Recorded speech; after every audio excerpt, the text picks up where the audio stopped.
Welcome again to the Pearl and Echo podcast. My name is Dori Sim, and with me I have my wonderful co-host, Jim Rajan. And today we are going to start, as always, with 3 deep breaths. So close your eyes if you are safely able to do so. Otherwise, just take a deep breath in through the nose and out through the mouth. And on your own time, once again, in through the nose and out through the mouth. And one last time, take the biggest breath you've taken so far today.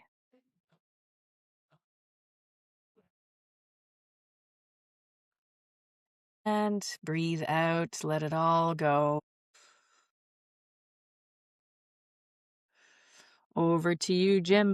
Thank you. Okay, wonderful. So my quote is from Lao Tzu. It's possible that Lao Tzu or Lao Tzu isn't actually a real person, but it was lots of different teachings that were put in one place because the name Lao Tzu means old teacher or old master. So it could just be that this particular kind of piece of writing came from various different people, but was all kind of brought together in one place. But this person is said to be kind of the godfather of Taoism, and Taoism is all about the path or the way, which means there is no end goal. There is no kind of winning at the end. We're all on a path or the path. And the piece of writing or the quote is this: the snow goose need not bathe to make itself white. Neither need you do anything but be yourself. Let me say it again. The snow goose need not bathe to make itself white. Neither need you do anything but be yourself. And then we all go, well, yeah, but I have to grow and be more and be a special person. And spiritual growth is really important. And I must awaken and find enlightenment and all of these things. And hold on a minute, but I'm not enough and I'm not it and all this stuff. But then, for example, Tat Tvam Asi, which is a Hindu line, says, thou art that. And what it essentially means is the answer that you're looking for is here. You are the answer that you're looking for. But we don't like that because we don't like this. I don't like what I am. You know, I want to change and be different because I'm not beautiful enough or thin enough or handsome enough or intelligent enough or talented enough or rich enough or successful, blah, blah, blah, blah, blah. And no, the snow goose need not bathe to make itself white. You are already what you need to be. And then we all go, all right, great. Yeah. Oh, okay. So what am I supposed to do now? But I'm a gainer. No, I'm here to gain. I'm here to win and progress and proceed. And this is it. And for me, it kind of comes down to, no, this moment is it. And then the next moment is, well, that's the next moment. And then the moment after that, well, that's the next moment. You're on a path. Taoism says, as you are on a path, you're not important. The path is important. What is of value here is, and of course I want to know how this lands with you, Dori. What is of value here is how you walk this path. If you're walking this path continuously punishing yourself for what you're not, is that a good path to be walking on? It's also not a good path to be walking on saying how wonderful I am and aren't I amazing and beautiful and isn't everyone else awful and ugly and stupid and I'm the magical special one. So where do I find myself? Where does that land with you, Dori? My mind immediately went to a few things. One is a quote from the movie Fight Club, which I used to love. I still love it, which is, you are not your job. You are not your bank account. You are not your effing khakis. Something like that. I'm probably misquoting it, which means I should probably watch it again. But I've seen this movie probably way too many times. But there is a meditation to that effect that I've been thinking a lot about lately, and I want to go back to it and actually record my own version of it. That it's a somatic meditation that I learned from one of my teachers, and it asks you to breathe deeply and ask yourself, am I my job? Am I my house? Am I my car? Am I my relationships? Am I my hobbies? Who am I? And it Right. just strips everything away from who you really are, because when we leave this material plane, none of us are going to be able to take all of our things with us. Like there's no truck with belongings. I know the Egyptians like to do that. There's too many of us. There's not going to be just like mausoleums of our stuff. And so without all of that, who are we? Who are you? It becomes a different question. It becomes a different experience about walking the path.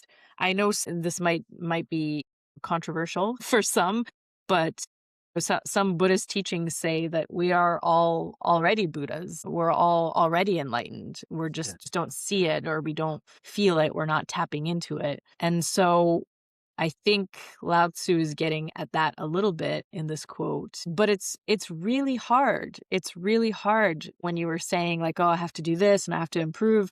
That's Mm. that's how my brain works. It's like, "Oh, I Yeah. need to, work towards this goal, or I want to do this." There's so many ways I want to improve and so many things that I want to do.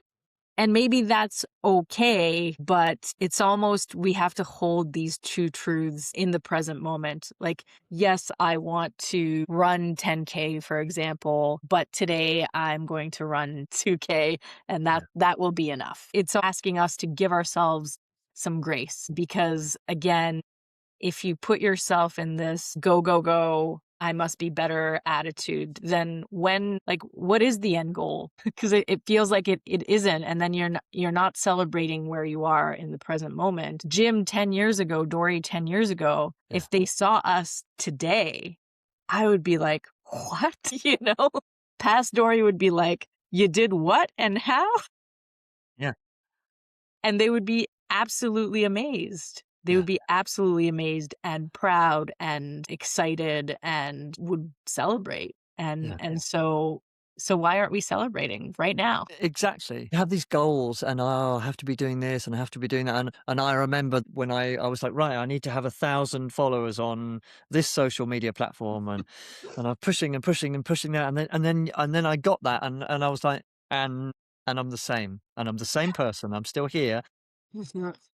But am I here to be shamed? And am I here to be punished? And am I here to punish myself and shame myself and continuously look down on myself and decide that my successes are actually failures? Am I here for that? No. This is what I am, and I'm trying all these things, and I'm here to have the experiences of life, and as many as possible and as fun as possible, but also as painful as possible before life runs out and time is no longer my friend. I'm sure that when you get to the end of your life, you kind of look back and go, yeah, God, I was really hard on myself. What was that all about? That was so unnecessary. And I pushed myself, and it was grueling, and I endured it all. And some of it is necessary, and it's important to push yourself, of course. And at the same time, most of it's really unnecessary, and you are already the answer, and the answer is you. That for me, that needs to be the baseline. And then I go and try and get 2,000 followers on social media, or whatever my little goal is. Yeah, because that's fun. And it's nice to be in the kind of fun competing thing because it feels good, and you make endorphins, and your body gives you rewards for when you do cool stuff. Mhm. Absolutely. But that can't be the base. That can't be the be all and end all. It's like to be able to really genuinely sit there and go, yeah, I am enough as it right now. I'm good. And it's not even about I'm doing my best, because then I'm still pushing for the best. Yeah. I'm enough. And I know that as I say those words, and as people hear those words from my mouth, they'll be like, yeah, but, and it's difficult to accept. No, I'm enough. It's Mhm. okay. I'm making mistakes. I'm making nice things happen as well. It's all right. I don't get to Yes. punish myself, and I don't get to punish myself for punishing myself, because that's the one. You see loads of people, it's not just punishing yourself, but Yeah. then you're punishing yourself because you're punishing yourself. And Yep. then where does that end? Yeah, it's a vicious cycle. As you were talking about your followers, I was gonna say, Jim has more followers than me, so please follow me on Instagram at Dory Yeah, yeah. Dory Follow Sim Dory. Follow 8. Dory. I want 1,000 followers too, no. Um, No, but wait, but the crusher is you get loads of followers, but actually that's not even a real thing anyway. yeah, nothing they're all bots or nothing Yeah, of yeah. Well, that none of them use. are Yeah, even actually seeing any of your fair enough. stuff. But It's anyway, not carry on. Sorry. it doesn't have any tangible value to your life. No, it Hopefully, it doesn't. has some value to some of the folks who are following you regularly like me, but I know it adds value to my life, but it's tricky telling yourself that you're enough. I was listening to a meditation a few weeks ago, and, um, it was talking about treating your life as your beloved, and I Oh. thought that was so beautiful, and Mm. treating yourself and your life as your beloved, and I was like, "Okay." So imagine I mean, you have a daughter, right? This is, like, Yeah, one of the most important people in your life. You yeah, probably love her to bits. Imagine you treated yourself that way, or you treated your whole life the way that you treat her. Everything would change. And so yeah, I'm like, so I'm working on that. It's really hard, but I'm trying to treat myself that way because I'm noticing that I have these needs that I put on other people, which are not fair at all. And there's certain things that no one else can give me but me. And so how do I make that the practice of yeah, what does Dory need today and what am I going to give her? Because that is you have to start with yourself. If we look for our partners, our friends, our employers, our podcast hosts yeah, to give us these things that maybe we think we deserve or they owe us or whatever. It can get messy, and I'm not saying don't ask for help. I will never say that. If you feel you need help, please, I'm terrible at asking for help. Ask for help, but there are going to be certain things that no one can give you except you, I which think is that's why the answer is you, like yeah. you said. That's a really wise thing. That is a really wise thing that you're saying because we're all like, "Fix me, okay, someone fix me. I need Make me fixing. feel Fix better. me, fix me." But the answer is not no, fix yourself. The answer is no. There's nothing to fix because then all of a sudden, because what do you do with that? Then you're like, "Oh, okay, so I can just take care of myself. I can give myself grace. I can stop being so hard on myself. I am an expression of life exactly as it is. It's not right or wrong or better or worse or it's not for comparing. I am this. I came to the world like this. Yeah, other people are going to judge me because of the social conditioning. Of course, everyone is going to judge me, but it doesn't mean that I need to judge everyone else. And it doesn't mean that I need to judge me. There is nothing, there's no fixing to be done. I'm like this, and I could, if I allowed myself, let myself kind of love that and honor that and take care of that and give to myself in a way Mhm, that's not damaging. Because I think a lot of giving to ourselves in the modern world comes at a price in some way, doesn't it? mhm. I mean, you can go to an extreme with that as well. People who do, like, retail therapy in the West, right? You feel bad, so you go shopping, so you buy a bunch of stuff to make yourself feel better. Okay, is it working?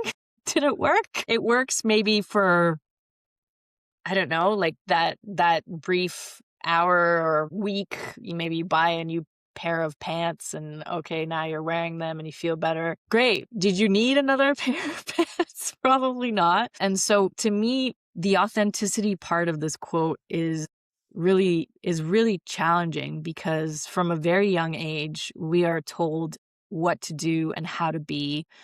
And I feel like I'm spending my adult life trying to figure out what's mine and what's society's Yeah. expectations and identities that have been kind of thrust upon me and painted on me or like really just put on me because of obligation and pressure and expectation.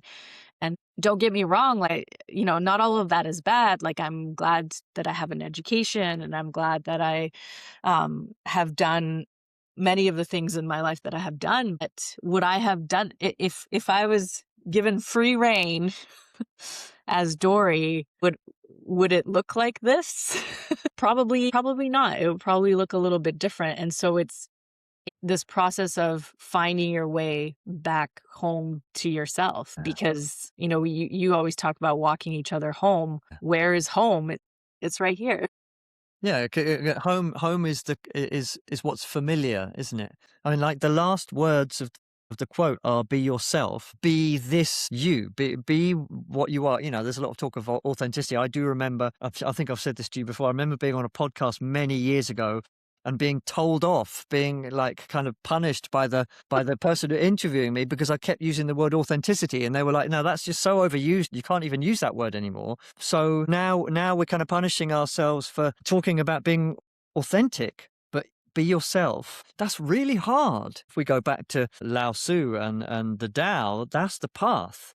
And coming back to yourself. And when you're a child, I think you're probably the most authentic possible until you then go to Mhm, school and get educated and all the rest of it.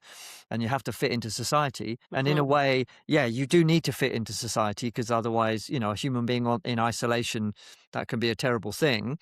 But if you can come back to the child mhm. and then the play and then the grace instead of the punishment and the Yeah.